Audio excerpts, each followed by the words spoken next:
मैं ऑफिस में गया, मैंने स्क्रिप्ट पढ़ी और मैं मंगू से तो फर्स्ट टाइम में ही कनेक्टेड था। मुझे मंगू बहुत पसंद आ गया। हम कोशिश करते हैं कि रियल लाइफ से कनेक्ट हो जाए ताकि हमारे लिए काम ईज़ी हो जाए, बट नॉट नेसेसरी हर एक सीन आपके कैरेक्टर के ऐसे नहीं आएँगे जो आपने रियल लाइफ में देखे हैं। और वो बहुत फास्ट मीडियम है। आपको एवरीडे बहुत ज़्यादा काम करना पड़ता है और आपको रोज़ सुबह स्क्रिप्ट आएगी, आपको रोज़ सुबह वही स्क्रिप्ट परफ़ॉर्म करनी है उसी दिन।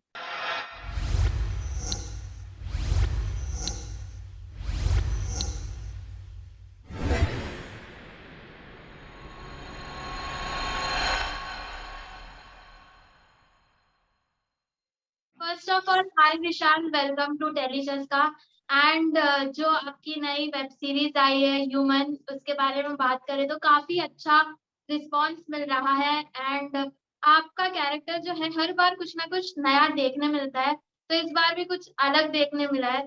आपको किस तरह का रिस्पांस मिला है फैमिली की तरफ से, फ्रेंड्स की तरफ से? क्या कुछ कैरेक्टर के बारे में आपको रिस्पांस मिला है? जी, मुझे अपने कैरेक्टर के बारे में मंगू के लिए बहुत ज़्यादा अच्छा रिस्पॉन्स मिला है। मेरी सबसे बड़ी इनसिक्योरिटी ये थी फिलहाल के लिए कि मैं कहीं भी अपने सन्नी जो मर्दानी में सन्नी था उसके जैसा हाँ, ना लगूँ। क्योंकि ये कैरेक्टर भी बहुत अपोज़िट है, बट साथ ही आप जो लुक देखेंगे या मंगू का जो अपीयरेंस है, उसका लुक थोड़ा-सा सिमिलर है सनी से। जहाँ पे मैं डार्क हूँ थोड़ा-सा और मैं रूरल एरिया से बिलॉन्ग करता हूँ। तो मेरा सबसे बड़ा डर ये था कि लोगों को ये और सनी दोनों मैच ना लगे, दोनों कहीं भी सेम ना लगे। जो कि मेरा डर शांत हो गया बिकॉज़ सभी लोगों ने कहा कि यहाँ पे बहुत अपोज़िट परफ़ॉर्मेंस लग रही है और आपका काम भी अलग लग रहा है। तो मुझे बहुत अच्छा रिस्पॉन्स आ रहा है। मेरे डायरेक्टर्स खुश हैं, हॉटस्टार खुश है और मेरे कास्टिंग डायरेक्टर खुश है। तो मैं हमेशा चाहता हूँ कि ये 3 जन जिन्होंने मुझ पे बिलीव किया, ये हमेशा खुश रहे मेरे काम से। तो ये चीज़ें हुई है और आई एम हैप्पी। जी। ओके। हुँ। You know one of the interviews में आपने कहा था कि इस कैरेक्टर को लेकर आप कहीं न कहीं कश्मकश में थे कि मुझे ये कैरेक्टर पिक करना चाहिए या नहीं आफ्टर मर्दानी। तो ये एक थॉट प्रोसेस क्यों था और क्यों आपने ऐसा सोचा था? नहीं, मैंने इस कैरेक्टर के बारे में ऐसा नहीं सोचा था, बट मैंने दूसरे कुछ हाँ, हाँ, वो शायद मिसअंडरस्टैंडिंग हुई होगी बट मैंने ऐसा कहा है कि मुझे मर्दानी के बाद ये समझ में नहीं आ रहा था कि मुझे क्या कैरेक्टर करना चाहिए? मुझे कौन-सा शो करना चाहिए? क्या वो फ़िल्म होगी? क्या वो ओटीटी होगा? पर मैंने 2-3 ओटीटी प्लेटफ़ॉर्म के कुछ प्रोजेक्ट को मना किया था टू बी वेरी ऑनेस्ट और कुछ ऐसी चीज़ें थी जो मैं करना चाहता था बट वो वर्कआउट नहीं हुई। पर जब ये शो आया हमारे पास और when Mukesh Chhabra team and Sunshine Pictures team approached me for this role, they said कि you come to office, the हाँ, read the script and do it only if you like it. Then मैं office में गया, मैंने script पढ़ी और मैं मंगू से तो फर्स्ट टाइम में ही कनेक्टेड था। मुझे मंगू बहुत पसंद आ गया और अभी देखने के बाद तो और भी ज़्यादा पसंद आ गया मुझे। अपने आप से प्यार होने लगा है अब मुझे। तो हाँ, तो इस कैरेक्टर के लिए मुझे मेरे मन में कोई भी सेकंड थॉट नहीं था। मुझे बहुत पसंद आया। इस कैरेक्टर के पास बहुत वेरिएशन है, बहुत पोटेंशियल है। या इस सीरीज़ के साथ जो भी इन्वॉल्व लोग हैं, फिर वो टेक्निकल डिपार्टमेंट हो या फिर एक्टर्स हो, को-एक्टर्स हो, हर एक लोग बहुत ज़्यादा प्रोफेशनल, बहुत ज़्यादा एक्सपीरियंस्ड थे और मैं चाहता था कि उनके बीच में रह के मैं कुछ सीखूँ और मैं भी अपना कुछ योगदान ओके। यस। तो इस सीरीज में यू नो शिफाली मैम भी है, देन कीर्ति कुल्हाड़ी मैम भी है। तो उनके साथ काम करने का एक्सपीरियंस किस तरह का रहा और कितना कुछ आपको उनसे सीखने मिला है? बहुत ज़्यादा बिकॉज़ शिफ़ाली मैम तो बहुत सीनियर है। उनसे तो नो डाउट बहुत सीखने मिलता है। जैसे आपने सीरीज़ में देखा होगा मेरा उनके साथ पर्सनली काम आई मीन बहुत कम है।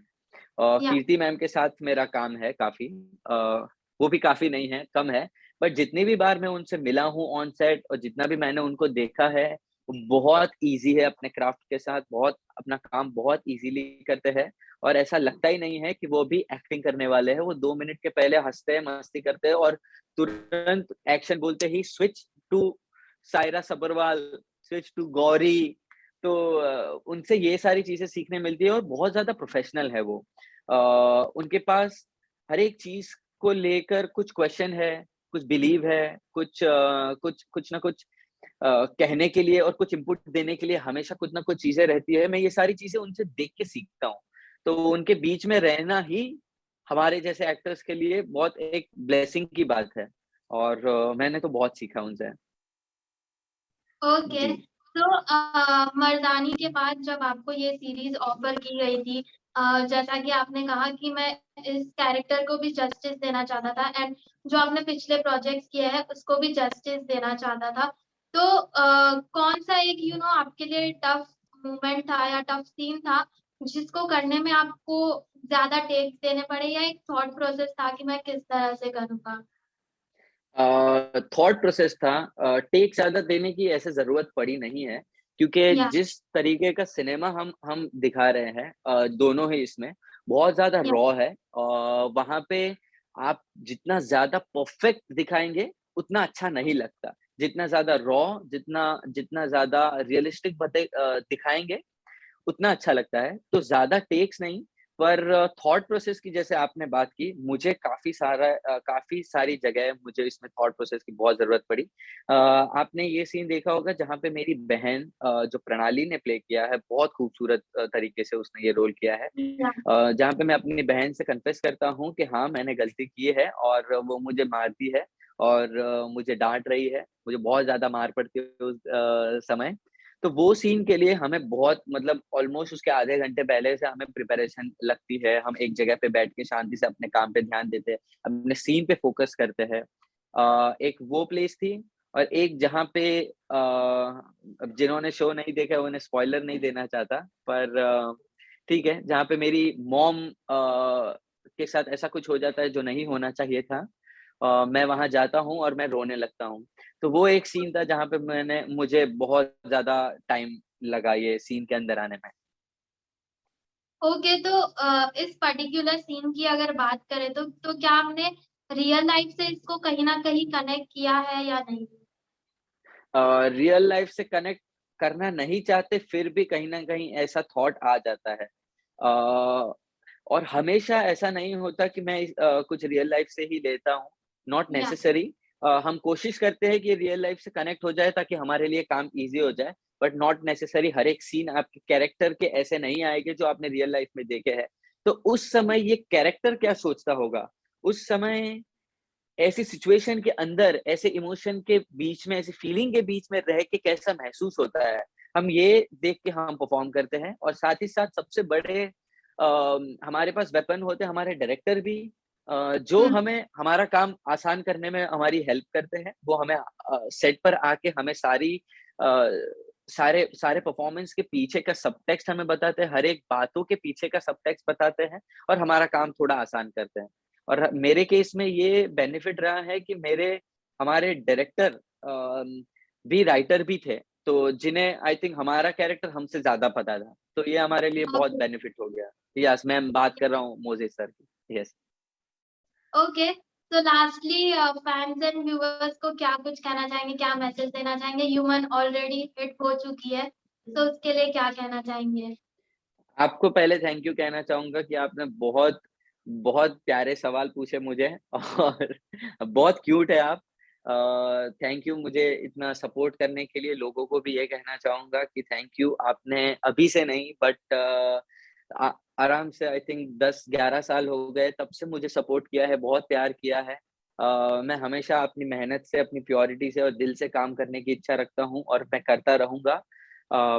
आई होप ये प्यार बरकरार रहे और लोगों को मेरा काम पसंद आए। आप अपने आप में सेफ रहिएगा सब लोग और स्वच्छता रखना अपने आस-पास और ज़्यादा किसी चीज़ की चिंता ना करते हुए अपनी लाइफ़ को आगे बढ़ाइए। आई थिंक यही कहना चाहूँगा मैं। Okay, thank you so much. आपसे बात करके काफ़ी अच्छा लगा।